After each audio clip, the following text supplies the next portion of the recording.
ਕਰਾਣੀ ਜਾ ਸ਼ਹਿਰ ਮੈਂ ਕਹਿਵਾਂ ਉਹਦੇ ਕੋਲ ਸੀ ਮੈਂ ਉਹਨੇ ਉਹਦਾ ਕਮਰਾ ਦੁਖਾ ਲਿਆ ਹੈ ਨੀ ਇਹ ਅੱਛੀ ਨੋਰਵੀਜਨ ਲੱਕੜੀ ਉਹਨੇ ਕਿਆ ਰਹਿਣਾ ਤਾਂ ਮੈਂ ਜਾ ਜਿੱਥੇ ਵੀ ਤੇਰੀ ਮਰਜ਼ੀ ਮੈਂ ਆਲੇ ਦੁਆਲੇ ਦੇਖਿਆ ਕੋਈ ਉੱਥੇ ਕੋਸੀ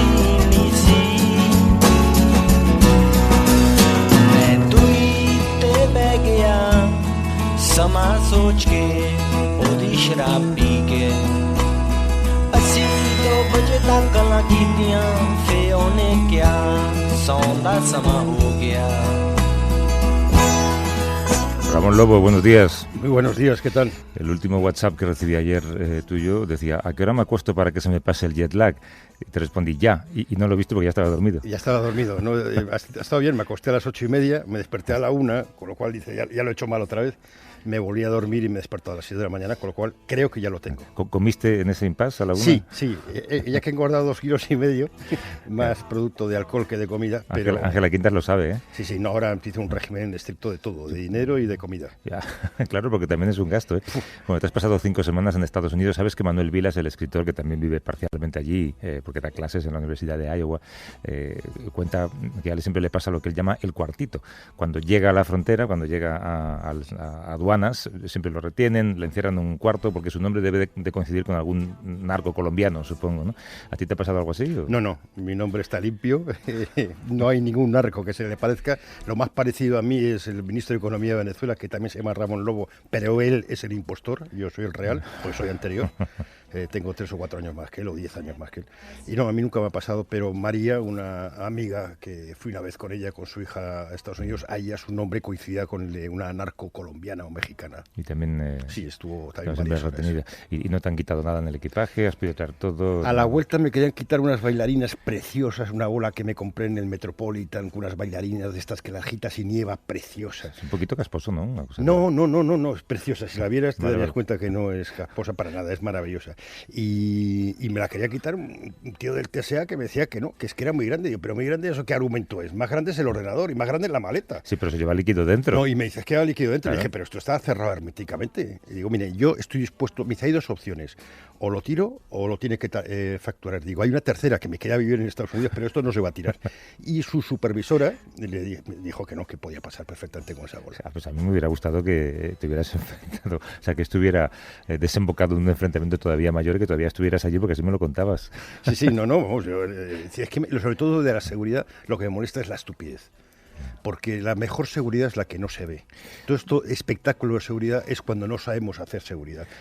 Hay una cosa complicada con esto, y es que al final, cuando te enfrentas a esa gente que es la que te pregunta cuando llegas a Estados Unidos, pues a qué vienes a hacer aquí, qué es lo que traes en la maleta y tal, es tu primera imagen de ese país, y estas gente a la que le das una placa y se cree que es importante, entonces ejerce un poder que realmente no tiene, ¿no? Yo a la guía siempre bien. Claro, pero es triste que cuando llegas o cuando sales siempre te llegues o te marches con esa mala imagen de la gente que está en la frontera. No, pero bueno, me quedé con la imagen de su supervisora, que me pareció encantadora, que además dijo, como dice, no es que fuera una concesión, es que dijo, a ver, que esto evidentemente puede pasar. Yeah. Y además le dije, es que pregunté a 2 del TSA, que son los que se encargan de la seguridad de los aeropuertos, le pregunté en Miami si se podía sacar una bola así, y me dijo que sí.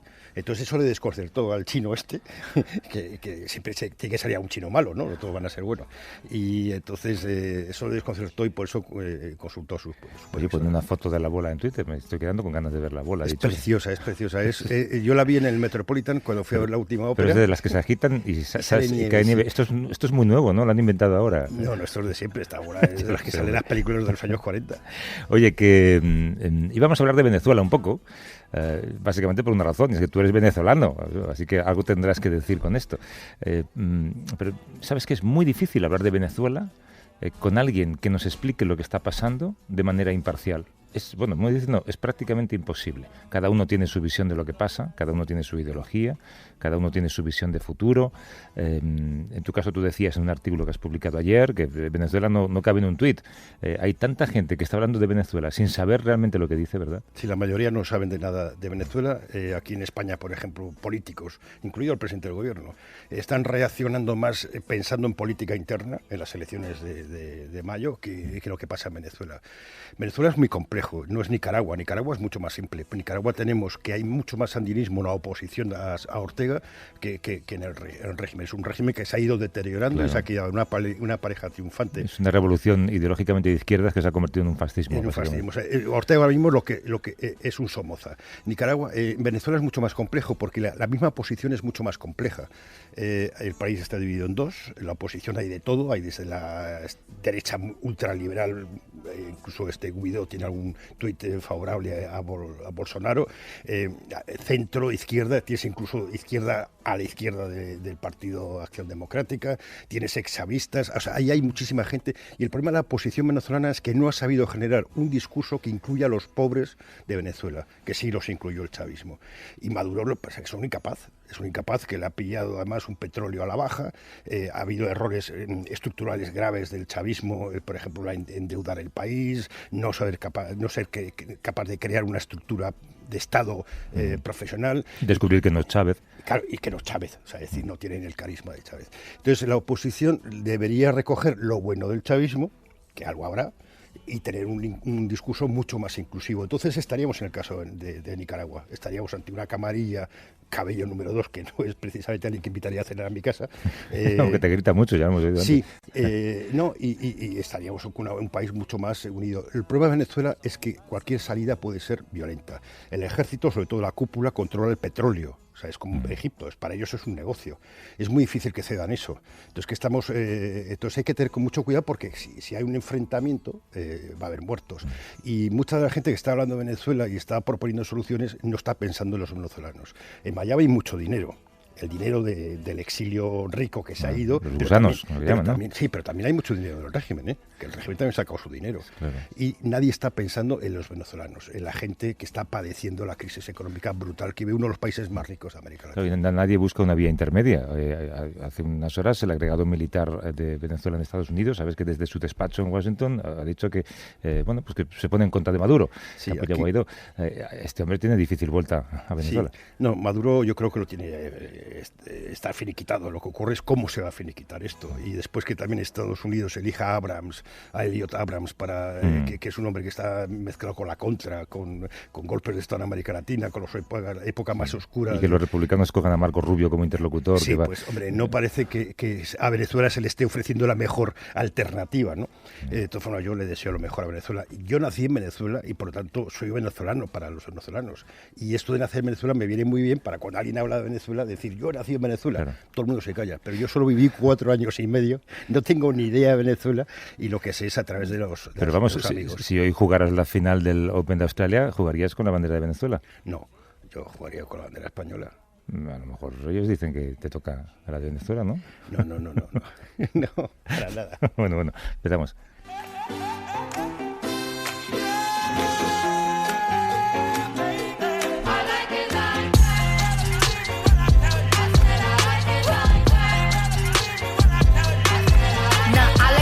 I like diamonds, I like stunning, I like shining, I like $1 million deals, where's my pen, bitch I'm signing, I like those Balenciagas, the ones that look like socks, I like going to the Tula, I put rocks all in my watch, I like texts from my exes when they want a second chance. El tiempo que hemos pasado en Estados Unidos nos ha pillado el mayor cierre del gobierno o el cierre más largo de la historia. En términos prácticos se nota poco. En Washington se notaba quizá un poquito más porque hay muchos museos y estaban cerrados, pero hay muchas familias que sí que lo han notado. Cientos de miles o millones de familias. El otro día leí un dato que me dejó estremecido. Sabes que el 40% de los estadounidenses tienen ahorrados solo $400 o menos para un caso de emergencia. Es decir, la capacidad de ahorro media de los americanos es absolutamente ridícula en un país en donde, yo qué sé, pues un chequeo médico ya te cuesta $500, con lo cual 400 no te llegan ni para hacerte un análisis. Bill Maher, que es una de las estrellas de televisión, decía qué tipo de clase media tenemos, si te falla un cheque de cobro que cobran cada 15 días y no puedes pagar cosas porque no hay ahorro, no hay ninguna capacidad. Y después, una de las cosas del TSA, de estos de control de la seguridad, que son de los que se han visto afectados, pues tenían que ir a trabajar, aunque no cobraran, muchos se han puesto enfermos. Había una especie de campaña que yo he seguido, que era darles las gracias por ir a trabajar. Claro, es gente que trabaja en cargos públicos, digamos, o en trabajos públicos, y como dices tú, si no cobraba el cheque a fin de mes, no podían pagar su renta. Hay mucha gente que se ha quedado en la calle, incluso, y que ha tenido que pedir créditos para poder seguir comiendo. Esto es lo que ha significado el cierre de gobierno, que ya ha terminado, o por lo menos ha terminado, yo no sé si en falso. Nos escucha desde Washington Marta Del Vado, que es nuestra corresponsal allí. ¿Cómo estás, Marta? Buenos días. Hola, buenas madrugadas. buenos días, ¿cómo estáis? Buenos días, Marta. Bueno, será solamente durante 3 semanas. Trump sigue intentando conseguir el presupuesto para construir su muro. Él, por supuesto, dice que ha ganado, porque siempre dice que ha ganado, pero en realidad ha perdido. Pues sí, tiene hasta el 15 de febrero para que republicanos y demócratas lleguen a un acuerdo que incluya esos 5.700 millones de dólares que Trump exige para el muro. Y si no, ya lo dijo él, si no, a partir del 15 de febrero habrá otro shutdown o formulará o activará otros mecanismos como declarar la emergencia nacional para desviar esos fondos de otras partidas del Pentágono, que no tengan que pasar por la aprobación del Congreso y poder construir el muro. ¿Habrá discurso del Estado de la Unión? ¿Al final le invitará Nancy Pelosi a visitar el Congreso o no? Pues de momento al martes no da tiempo. El martes no da tiempo que se celebre, estaba previsto para el día 29 y de momento no da tiempo. Yo creo en realidad que todo esto lo ha reabierto el gobierno para dar él el discurso de la Unión porque no quiere quedarse sin dar ese discurso en la Cámara, ¿no? Es una reapertura parcial solamente para que le inviten, porque antes veremos lo que pasa, sí. Hablamos Ramón y yo de que Nancy Pelosi... Gran victoria. Le ha metido 2 goles en una semana. 2-0, sí. Porque, si no recuerdo mal, el discurso es prerrogativa de la presidenta de la Cámara, ¿no, Marta? Sí, ella tiene la capacidad, ella es la líder de la mayoría en la Cámara, entonces ella tiene la capacidad o la autoridad de invitar al presidente. Se lo retiró, entonces, pues bueno, ahora veremos a ver qué pasa. Se lo retiró con la condición de que reabriera el gobierno para volver a poner el debate encima de la mesa y a negociar el tema de la seguridad fronteriza.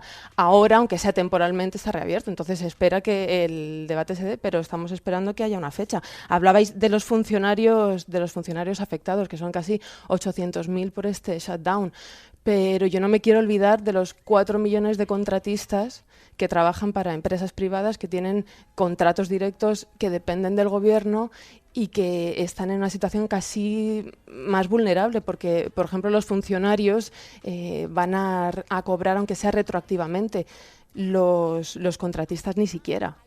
Es un país que vive al día, es el mercado, amigo mío.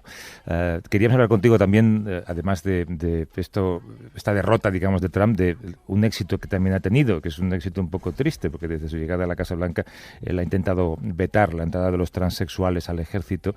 Hasta ahora los tribunales habían frenado esa iniciativa por ir en contra de la igualdad, pero esta semana el Supremo ha votado y efectivamente prohibirá a las personas transgénero acceder al servicio militar. Sí, bueno, va a permitir que el veto que aprobó Trump entre en vigor mientras se resuelven las apelaciones en los tribunales inferiores, sin que el Supremo interfiera al menos durante este término de sesiones que acaba en junio. Entonces vamos a ver qué es lo que pasa, qué es lo que deciden esos tribunales inferiores. Hay incertidumbre porque no se sabe muy bien cómo va a afectar este veto si se llega a poner en marcha, cómo va a afectar a la capacidad militar. Hay excepciones. En principio no va a afectar a las personas trans que ya estén dentro de las Fuerzas Armadas, siempre y cuando, esto es tremendo, acepten servir conforme al sexo con el que han nacido. Claro, pero ¿cómo explica el gobierno de Trump que las personas transgénero no sean aptas para trabajar en el ejército con su sexo actual? Efectivamente, porque es que ni siquiera ha dado una explicación más allá que lo que ha contado por Twitter, que dijo algo así como que los militares deben estar centrados en la victoria y que no pueden cargar, el gobierno no puede cargar con los tremendos costes médicos que puede suponer o que incluía la ley que aprobó Obama, la operación de transición para el género al que se quieran cambiar, ¿no? Y esa fue toda la explicación que dio Trump. Fue tan sui generis que en 2017 el Pentágono, que entonces dirigía el secretario de Defensa James Mattis, paralizó esa orden durante varios meses, argumentando que se requería un estudio más detallado precisamente sobre eso, sobre las consecuencias que tendría ese veto. Según los datos oficiales que hizo el gobierno Obama en 2016, hay unos 9.000 militares estadounidenses que se identifican como trans. El Centro Nacional de Equidad eleva esa cifra a los 15.000. Entonces, bueno, hay que ver ahora qué es lo que va a pasar, porque claro, sabíamos la posición más o menos de Mattis cuando decidió paralizar durante varios meses, hasta que al final ya en marzo de 2018 Trump firmó el decreto que anulaba definitivamente la ley. Luego las 4 cortes federales paralizaron la orden en todo el país por discriminación y porque la consideran inconstitucional. Pero Trump lo recurrió al Supremo. Ahora, que puede entrar en vigor después de la decisión que tomó el Tribunal Supremo la semana pasada hasta que lo resuelvan en las Cortes de Apelaciones, ahora hay que ver si lo activa el Pentágono. Bien. ¿Qué es lo que pasa? Que no tenemos un secretario de defensa. Claro. No, hay uno en funciones, que es un alto ejecutivo de Boeing, que no tiene experiencia ninguna en el ámbito militar, que no se ha pronunciado al respecto. Y también yo creo que es importante señalar que en este caso vemos claramente una de las consecuencias que está teniendo los nombramientos que Trump está haciendo en el Poder Judicial.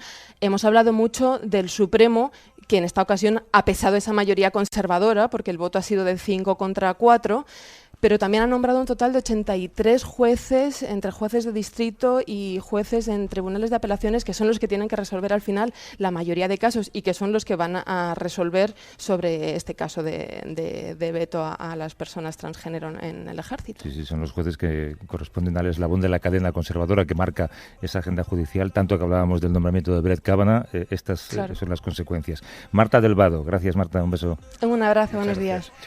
Mira, te voy a presentar a Ramón Jonathan Zurita, que ha sido militar en España durante casi 20 años, entró al ejército siendo físicamente una mujer, una vez allí continuó su transición de género y desde entonces el acoso y las amenazas han sido los protagonistas de su trayectoria laboral. Jonathan, ¿cómo estás? Buenos días. Hola, buenos días. En España no hay ninguna ley que prohíba la entrada de transexuales al ejército. Sin embargo, cuando tú comunicaste oficialmente que te sentías hombre y que te ibas a someter a un cambio de sexo, empezaste a tener problemas, ¿no? Sí, la verdad es que yo lo desconocía. Yo desconocía que había una ley que, digamos, que nos ayudaba un poco a estar dentro del ejército, porque de hecho, por todas las cosas que pasan y yo he visto y me han pasado a mí personalmente, creo que no hay ninguna ley que exista que puedan haber transexuales en el ejército, la verdad. Esa promesa no se cumplió. Cuando vuelves al ejército siendo ya un hombre, a todos los efectos, no te permiten ingresar como tal y tuviste que hacerlo entonces como mujer. Sí, correcto. Ellos me ofrecen 2 posibilidades, porque como que se quedan un año debatiendo qué es lo que pueden hacer conmigo, y de hecho cuando entro por segunda vez lo que me ofrecen es o bien que espere hasta que haya una ley, o bien vean ellos inconveniente, o no sé realmente qué es lo que teníamos que esperar para que yo pudiera ingresar como en el registro civil como hombre. Y la segunda es que entrará otra vez como mujer y dentro pues ya se vería dónde me iban a ubicar, dónde me iban a orientar y tal. Pero no cumplen con nada. Entró al ejército y, claro, imagínate, entró en CIPERD, que es una página de internet, digamos, interior del ejército, del Ministerio de Defensa, salgo como Doña Jonathan, que soy mujer, y en el registro civil soy un hombre, físicamente soy un hombre. Entonces, ¿qué pasa? El problema está en que cuando entras al ejército no estás ubicado en ninguna parte, tanto en vestuarios o baños de mujer o vestuarios o baños de hombre. En un sitio tenía la entrada prohibida porque era una mujer, que en la residencia masculina, y en la femenina, pues claro, era un desorden y no me dejaban entrar porque, claro, un hombre dentro de un vestuario de mujer, pues a ver qué... ¿Sufriste abusos por parte de tus compañeros, de tus superiores, discriminación, insultos? Claro, pues eso miles, eso diarias, porque claro, en el mundo sabemos que está lleno de gente mala, tanto de gente buena como de gente mala. Entonces, si a eso se lo ponemos a la gente mala, no le decimos, mira, va a entrar un transexual, me ve, por ejemplo, andando por el cuartel desubicado, buscando un baño donde poder entrar, y si me pego 8 horas intentando orinar y entro en un cuarto baño a escondidas porque realmente tengo esa necesidad y ahora me encuentra una persona mala, digamos, ¿no? Yo la describo así, pues, ¿qué pasa? Que me hacía vejaciones, me amenazaba con arrestarme, o miles de historias. Yeah. No se puede. Es así el día a día. Ya, déjame saludar también a Juan Jesús Blanco, que es militar en la Reserva Activa, es abogado especialista en Derecho Militar y conoce muy bien tu caso porque ha sido el encargado de defenderte. Juan Jesús, buenos días. Hola, buenos días a todos. Es una historia que termina con baja por depresión, ¿no? Bueno, pues sí, bueno, las referencias que Jonathan me da, no sé si se me escucha bien, Perfectamente. Me he levantado en la garganta a ver si no me juega ninguna mala pasada, ¿no? Entonces, las referencias que Jonathan me da a mí, yo lo conozco hace haciendo así un poco de memoria, unos 4 años que me estaba contando su situación, ¿no? Y bueno, eran unas referencias largas en el tiempo, algunas incluso un poco confusas, porque vamos a ver, yo no me explico, de verdad, conociendo un poco las Fuerzas Armadas desde diversos ámbitos, después de todo, de lo que haya podido sufrir y todo eso, se ve que debe ser, o lo es, o lo ha demostrado, un excelente soldado, tanto en su primera faceta como mujer, como después como hombre, porque le han renovado sus compromisos. Sí, sin embargo, el ejército dice que tiene una insuficiencia de condiciones psicofísicas ajenas a actos de servicio. Bueno, ahí es donde se cuece la historia. Vamos a ver.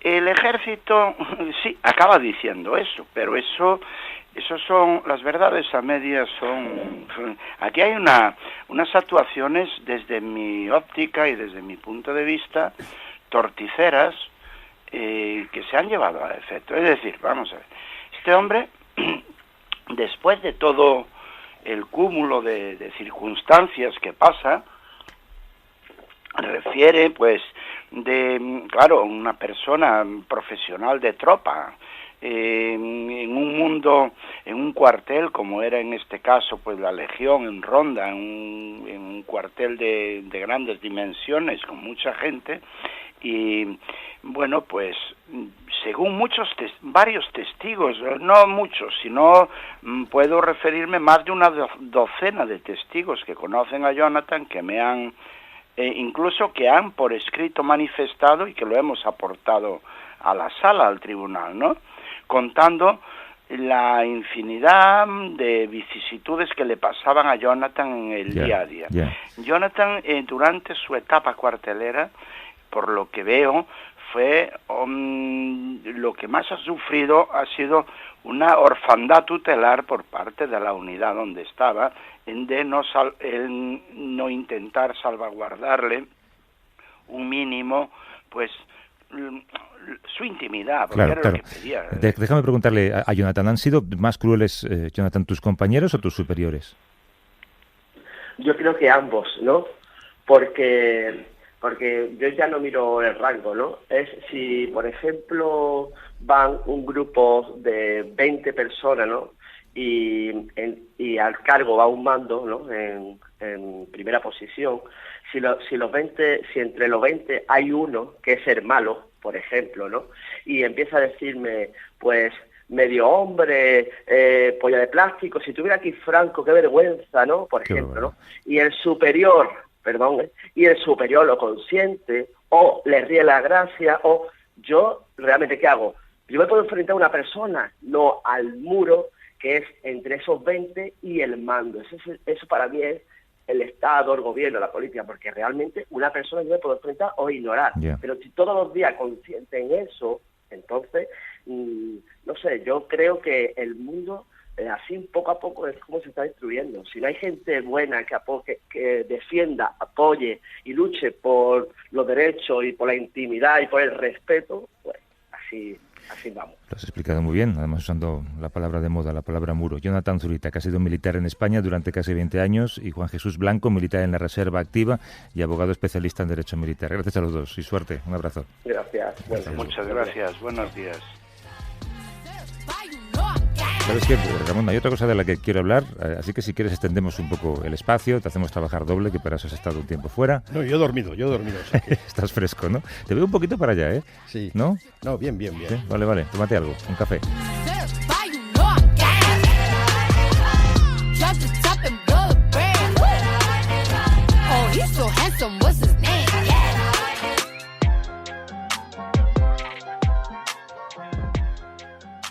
A vivir que son 2 días. Javier del Pino. ¿Te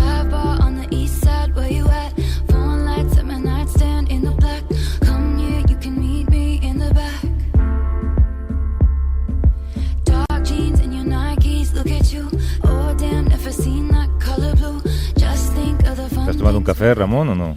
No, pero vamos, como me lo hubiera tomado. El invitado que está aquí con nosotros, de hecho, te estaba siguiendo, te seguía tu viaje a través de tus tweets y no se podía creer que estuvieras hoy aquí porque ayer estabas cruzando la frontera, como quien dice. Sí, pero bueno, la vida da para esto, ¿no? Para moverse rápido. Y lo importante es que no te pase como Cortázar o García Márquez. Hay dudas de quién es el autor de la frase sobre que el yat era en realidad el alma o el espíritu que tarda más en venir que tu cuerpo, ¿no? Y esos días que estás confuso es porque no te falta ahora. Yo consigo viajar a la vez, ¿no? El mío es un problema de sueño, pero esta vez lo he hecho bien. Viajar con el alma puesta, ¿no? Con el espíritu puesto. Oye, hay un tema del que quería hablar contigo, te lo comenté el otro día, porque detrás de las declaraciones del político de turno siempre hay debates interesantes que van incluso más allá de lo que ese político tenga que decir, ¿no? Saber si tiene sentido, por ejemplo, que un exalto cargo del gobierno cobre sumas elevadísimas de dinero por ir a dar una charla a una universidad o a una empresa o a un congreso y que se dediquen a esto. Esta semana leíamos en el New York Times una información sobre Joe Biden, que fue vicepresidente. Y que aspira. Y que es posible que aspire a ser presidente, exacto, en la era post-Trump, vicepresidente con Obama durante 8 años. Ha cobrado $200,000 por una conferencia en Michigan en la que apoyó a un congresista republicano, además, Fred Upton, que acabó ganando el escaño. Y dijo de él cosas como que era uno de los mejores tipos con los que había trabajado. Es curioso esto, ¿no? Que no tengas principios a la hora de cobrar dinero. No sé, en política digo yo que debería haberse ceñido a congresistas demócratas. Sí, no, yo creo que aquí lo importante es, hay presidentes que tienen unas normas de incompatibilidad, después se supone que tú tienes como expresidente secretaria, protección, etcétera, porque no debes trabajar en cosas que puedan ser incompatibles con el cargo que has tenido. Lo de las charlas es más difícil de concretar, pero sobre todo son gente que tiene algo que decir o son gente que no tiene nada que decir, pero simplemente es por el cargo que han tenido. Si tú has sido presidente del gobierno de España y vas a hablar de alguna crisis de la Unión Europea, se supone que has estado metido dentro de todos los centros de decisión, detrás de las puertas, y tienes algo que decir. Pero luego mucha esta gente no tiene nada que decir. En cambio, profesores o intelectuales a veces tienen mucho más que decir, pues son más libres. Hay un caso que es paradigmático, que es uno de los personajes políticos que seguramente más daño va a causar a la historia contemporánea europea, que es David Cameron, que después de montar la que ha montado en el Reino Unido, ahora está cobrando entre 120.000 y 130.000 euros por conferencia, que es más de lo que cobraba como primer ministro. Y fíjate lo que ha dejado detrás. Sí, eso es increíble. Encima ninguna reconoce su error, ¿no? Es decir, bueno, yo era un imbécil y vengo aquí a reconocerlo públicamente. Hay una agencia de representación de talentos en Estados Unidos, se llama The Washington Speakers Bureau. Alguien preguntó por la posibilidad de llevar a José María Aznar a un evento a participar y recibió este correo de vuelta. Gracias por interesarse por José María Aznar. Para un evento en Edimburgo, la tarifa de Aznar sería de $35.000, que son unos 26.000 euros, 28.000 euros más bien, más gastos de primera clase para 2 personas. El señor Aznar estaría libre ese día, que es el 1 de junio. En cualquier caso, necesitamos presentar una oferta para poder dar el sí definitivo. El señor Aznar hace un trabajo increíble y puede hablar de distintos temas. Esto es lo que decías tú, ¿no? Sí. Cada uno habla de lo que quiere. Y en inglés. O de lo que haga falta, ¿no? Y en inglés. Te voy a presentar a Iván Abanades, que es director de conferenciantes de Thinking Heads, que es la agencia hispana más importante en el posicionamiento de líderes y representación de conferenciantes. ¿Cómo estás, Iván? Buenos días. Buenos días, encantado de estar Gracias aquí. por venir por aquí a un programa que me decías que escuchas en tu casa, con lo cual estarás un poco raro ahora, ¿no? Efectivamente, eso decía que es un poco raro estar aquí esta mañana cuando suelo estar tomando el café en casa mientras os escucho. ¿Cuál es el precio de vuestros representados? ¿Hay muchos políticos entre ellos? ¿Cuánto estamos hablando, más o menos? Hombre, el precio no se marca desde luego de una manera así general ni es un precio único. Al final estamos hablando de personalidades que son referentes en diferentes áreas del conocimiento y del saber y dependiendo de muchos factores pues se marcan diferentes franjas de honorarios. Al final, cuando hablamos del mercado español, pues ahí estaríamos hablando de un gran porcentaje de los conferenciantes que estarían entre los 3.000 los 6.000 euros, más o menos. ¿Por conferencia? Eso es. Luego entraremos en esto, ¿no? Pero después habría menos que estarían pues entre 6, 10, 15.000 euros y unos poquitos que estarían por encima de esa cantidad. Felipe González. Bueno, podría ser uno de ellos, pero como os digo, esto depende de muchos factores y también hay que tener en cuenta que en el caso específico de los políticos, por ejemplo, pues podríamos decir que de cada 4 eventos que hacen, 3 o 3,5 suelen ser no remunerados, porque al final ellos tienen una misión de seguir contando y de seguir aportando a la sociedad y por tanto casi todo lo que hacen, universidades, fundaciones y demás, suele ser simplemente por su compromiso con seguir contribuyendo. Bueno, ahí has sido muy diplomático y te lo agradezco, pero también hay algunos que quieren hacer caja. Bueno, al final, digamos que en España esto puede sonar un poco más raro, pero como os decía antes de la conversación previa, en Estados Unidos llevan toda la vida haciendo esto. En el siglo XIX ya pues, se dice que el primer conferenciante pagado fue un predicador que iba por los pueblos contando su palabra y luego pasaba el sombrero y le pagaban y así comenzó un poco este mercado. Esto fue el siglo XIX, en España empezamos hace pues, muchos menos años y lógicamente el hecho de que se le pague a la gente por hablar pues, puede generar dudas o cosas parecidas, ¿no? Por ejemplo, el caso de Oscar Wilde, que pues literariamente no le iba muy bien y hay pues noticias de unas giras que hacía por Estados Unidos en el cual pues era muy bien retribuido y gracias a eso se podía mantener un poco a flote, ¿no? Y él era, como decía Ramón antes, pues él era un talento, un literato, ¿no? Que no venía de la política y gracias a esto, y Oscar Wilde decía en una de sus obras que ya en el siglo XIX, ¿no? Que hoy la gente conoce el precio de todo y el valor de nada. Entonces tendríamos que entrar a valorar, pues eso, ¿no? ¿Quién aporta valor? ¿Cómo se aporta valor? Y de qué manera se puede retribuir ese valor. Vosotros representáis a políticos como Sarkozy, Bachelet, el expresidente Al Gore, Felipe González, Zapatero, exministros como Alberto Ruiz Gallardón, José Manuel García Margallo. ¿Cómo pasa uno de estos nombres que he mencionado? También tenéis a gente como Pau Gasol o Toni Nadal. ¿Cómo pasa uno de estos de segunda B a la primera división, digamos, a los de más de 15.000? ¿Te refieres a nuestro trabajo o, sí. o el hecho de ser un conferenciante? El hecho de ser un conferenciante. ¿Cómo ganas caché? ¿Solamente habiendo sido presidente es lo más importante? No necesariamente. O sea, tenemos figuras que cobran mucho más que los expresidentes y que son profesores de Harvard, por ejemplo, y que han escrito un libro de negocios y eso les permite pues haber conseguido una idea revolucionaria que puede permitir a las corporaciones innovar de una manera diferente y eso funciona muy bien. Y estas personas pues reciben compensaciones altísimas y hacen giras por todo el mundo contando sus nuevas ideas. O sea que al final no solo es el cargo que uno haya tenido, sino sobre todo lo que uno puede aportar realmente. Claro. La gente como Krugman es muy interesante, o no sé...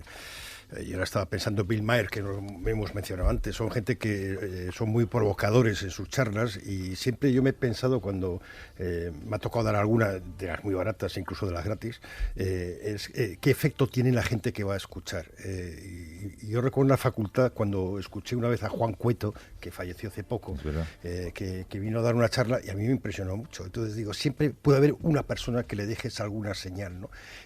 Los políticos son capaces de dejar señales también. García Margallo es un tipo al que yo le tengo mucho respeto, a Felipe González y a Al Gore mucho también, y a Felipe González yo creo que es un tipo que tiene cosas que decir, ¿no?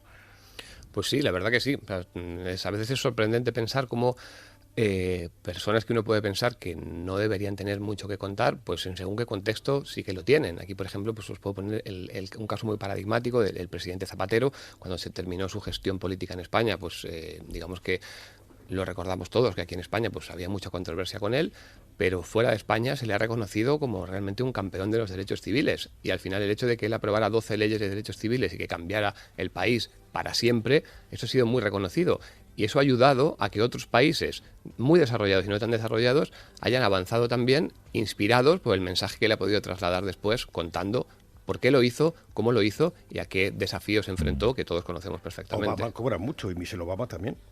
Bueno, Michelle Obama, la gira de presentación de su libro ha sido la gira de una estrella de rock. Cobraba entradas en las presentaciones y en lugar de ser una presentación convencional, era una entrevista hecha por pues, a lo mejor un actor famoso de Hollywood, ¿no? Pero había que pagar por ir a verla, ¿no? Esto también se ha criticado mucho. Te iba a decir, Joe Biden, en este discurso que mencionaba antes, puso como condiciones para dar esa charla en una universidad en diciembre. Uno, que fueran a buscarle en avión privado, a donde vive él, que si no recuerdo mal es Delaware. Dos, que le compraran 1000 ejemplares de sus memorias para repartir entre la audiencia.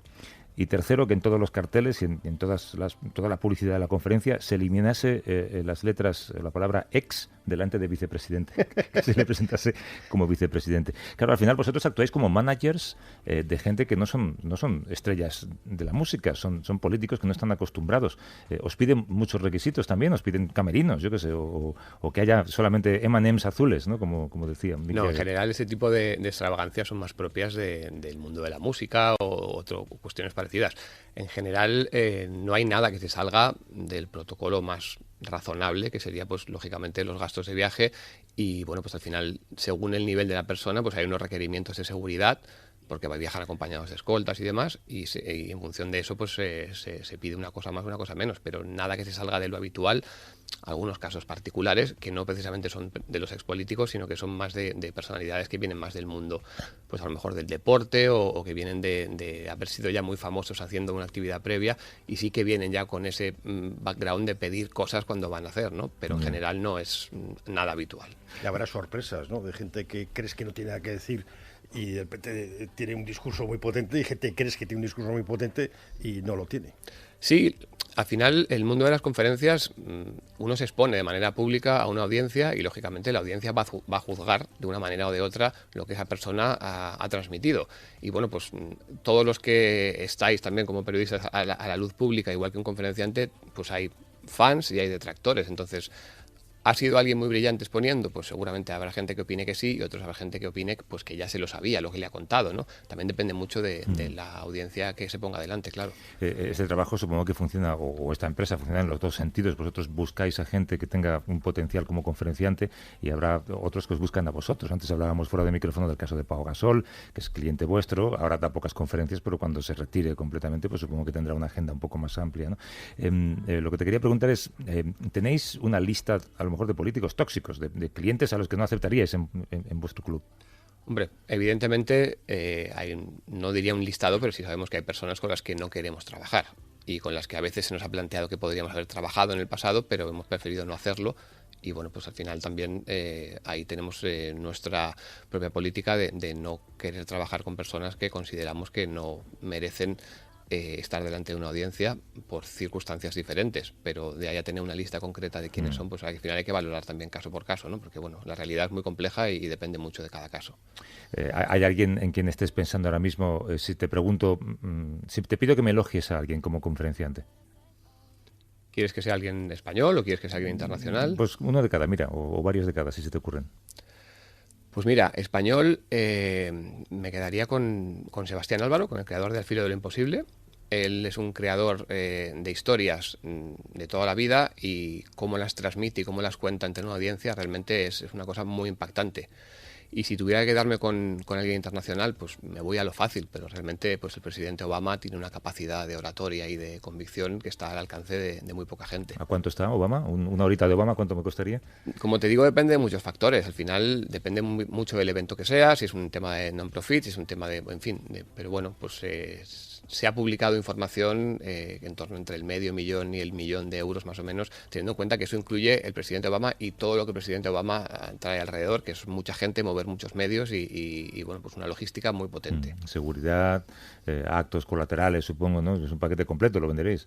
Eso es. En el caso del presidente Obama no hay mucho paquete adicional, digamos que no da mucho margen a poder hacer otras cosas. Con otros perfiles, pues lógicamente sí que interesa, a la gente le interesa pues conocerlos más de cerca, poder compartir una comida o otro tipo de cuestiones. Bueno, yo sé que representáis a gente tan variada como los políticos que hemos mencionado o actores como Ashton Kutcher. Si os interesa un ex corresponsal de guerra con no sé, una cierta cantidad de tiempo libre, habría que decir, ¿no, Ramón? Cada vez más, cada vez más.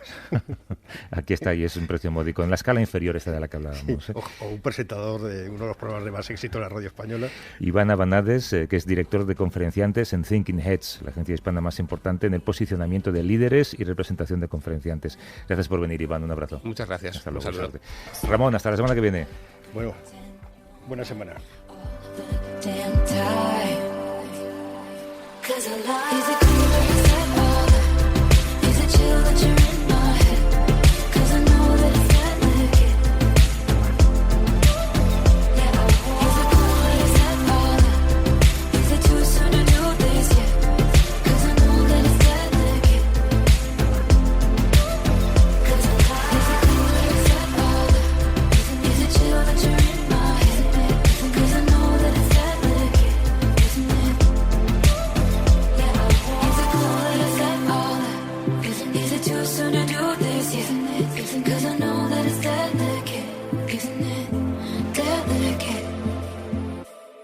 A vivir que son 2 días. Javier del Pino.